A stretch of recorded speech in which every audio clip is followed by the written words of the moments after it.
आइए हम लोग सीखते हैं कि बहुलक कैसे निकाला जाता है। जैसा कि आप लोग जानते हैं कि आपका 14.2 पूरा हम लोगों को बहुलक ही पढ़ना है। तो आइए देखते हैं कि बहुलक हम लोग कैसे निकालते हैं।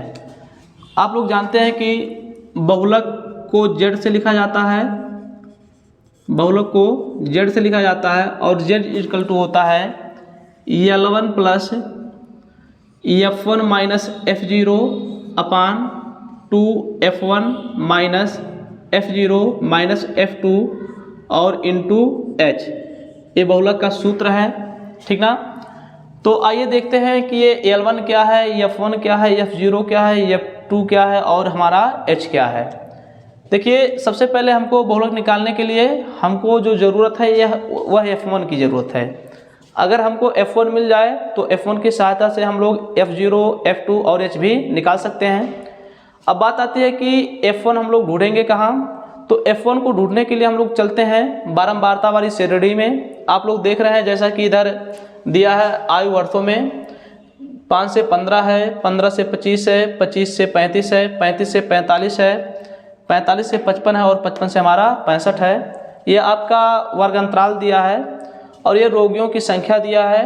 तो जनरली ये रोगियों की संख्या ही है, लेकिन इसको हम लोग क्या मानेंगे, बारंबारता यानी कि FI मानेंगे, ठीक है। FI का मतलब फ्रीक्वेंसी। अब सबसे पहले हम निकालेंगे F1। अगर हमको F1 मिल जा रहा है तो F1 की सहायता से हम लोग F0, F2 और H भी निकाल सकते हैं। तो F1 को ढूंढने के लिए हम लोग देखेंगे कि बारंबारता वाली श्रेणी में सबसे बड़ी गिनती कौन सी है या सबसे अधिक गिनती कौन सी है, और जो सबसे अधिक गिनती होगी वही हमारी क्या कहलाएगी, F1 कहलाएगी। तो हम लोग देख रहे हैं कि इसमें जो सबसे बड़ा हमारा है वो कितना है, 23 है, और यही 23 जो हमारा होगा वो क्या हो जाएगा, F1 हो जाएगा, ठीक ना। अब F1 के ठीक ऊपर वाला जो गिनती होगा वो हमारा क्या होगा, F0 होगा, और F1 के ठीक नीचे वाला जो अंक होगा वो हमारा क्या होगा, F2 होगा, ठीक ना। तो इस प्रकार हमको F0 का मान मिल गया कितना, 21, F1 का मान कितना निकल गया, 23, और F2 बराबर कितना आ गया, 14, ठीक ना। सबसे पहले हम लोग F1 ही ढूंढेंगे। F1 आप कैसे ढूंढेंगे मैं एक बार फिर से बता दे रहा हूँ। F1 को ढूंढने के लिए आप लोग बारंबारता वाली श्रेणी में आएंगे और देखेंगे कि सबसे बड़ी गिनती आपकी कौन सी है। जो सबसे बड़ी गिनती है वही हमारी क्या कहलाती है, यानी कि F1 कहलाएगी, ठीक ना। और F1 के ठीक ऊपर वाला F0 हो जाएगा और उसके ठीक नीचे वाला F2 हो जाएगा, ठीक ना। तो इस प्रकार हम लोगों ने F0, F1, F2 पा लिया। अब हमको ढूंढना है L1 माने वर्ग अंतराल की निम्न सीमा, ठीक ना। तो F1 के ठीक सामने वाला जो वर्ग अंतराल होगा और उसका जो छोटा वाला टर्म होगा यानी कि वही हमारा क्या कहलाएगा, L1 कहलाएगा, ठीक ना। L1 आप कैसे ढूंढेंगे, आप F1 के ठीक सामने जाएंगे वर्ग अंतराल में और उसमें देखेंगे कि सबसे छोटी यानी कि जो निम्न सीमा है, ठीक ना, वही हमारी क्या कहलाएगी, L1। तो इस प्रकार L1 हमारा कितना हो गया, 35 हो गया। और H, तो H माने दोनों वर्ग अंतरालों का अंतर।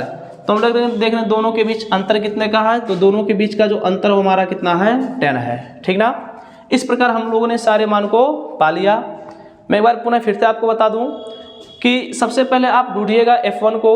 F1 को ढूंढने के लिए आप बारंबारता में आएंगे और बारंबारता में देखेंगे कि सबसे बड़ी गिनती कौन सी है। तो हम लोग देखेंगे कि सबसे बड़ी गिनती जो हमारी है वह क्या है, F1 है। F1 के ठीक ऊपर वाली जो गिनती होगी वो F0 कहलाती है और उसके ठीक नीचे वाली गिनती जो कहलाएगी वो F2 कहलाएगी, ठीक ना। तो इस प्रकार आपको F0, F1 और F2 मिल जाएगा। अब आपको L1 ढूंढना है तो F1 के ठीक सामने आप जाएंगे और वर्ग अंतराल की जो निम्न सीमा होगी वही आपकी क्या कहलाएगी, L1 कहलाएगी, और दोनों वर्ग अंतरालों का जो अंतर होगा वो क्या कहलाएगा, H कहलाएगा, ठीक ना। तो इस प्रकार हम लोगों ने सारे मानों को पा लिया। अब बहुलक यानी कि Z इक्वल टू होता है L1 plus F1 minus F0 अपान 2F1 minus F0 minus F2 into H, ठीक ना। इस मान को हम लोग पुट करते हैं तो फार्मूले में सबसे पहले आया है हमारा L1। तो हम लोग देख रहे हैं L1 का मान कितना है, 35 है, प्लस हो जाएगा F1 है, F1 का मान हमारा कितना है, 23 है, माइनस F0 का मान हमारा 21 है, अपान हो जाएगा 2 इंटू F1 है, ठीक ना। तो 2 इंटू F1 का मान हम लोगों ने 23 ऑलरेडी निकाला हुआ है और माइनस हो जाएगा।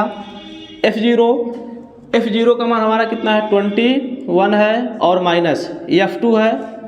F2 का मान हमारा कितना है 14 है, तो हम लोग 14 पुटअप कर लेंगे और इंटू H इक्वल टू कितना हमारा है 10 है, ठीक ना। इस प्रकार हम लोगों ने क्या किया, सारे वैल्यू को पुट कर लिया।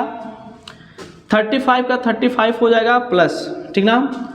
23 से 21 निकल जाएगा, कितना आपका बचेगा 2, ठीक ना। फिर इसका इसमें मल्टीप्लाई करेंगे तो 23 दूना 46 हो जाएगा और माइनस, चूंकि ये भी माइनस में और ये भी माइनस में है तो दोनों हमारा क्या करेगा जुड़ जाएगा, ठीक ना।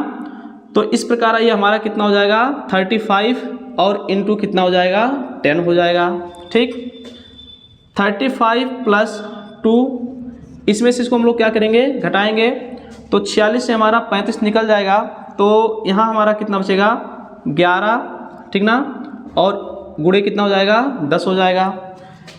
35 प्लस 10 का गुणा 2 में करेंगे तो 10 दूनी 20 और बटे कितना 11 हो जाएगा इक्वल टू 35 का 35 हो गया। आप इसमें भाग करेंगे तो 11 एकन्ने 11, 9 बचेगा तो दशमलव लगेंगे 90 हो जाएगा।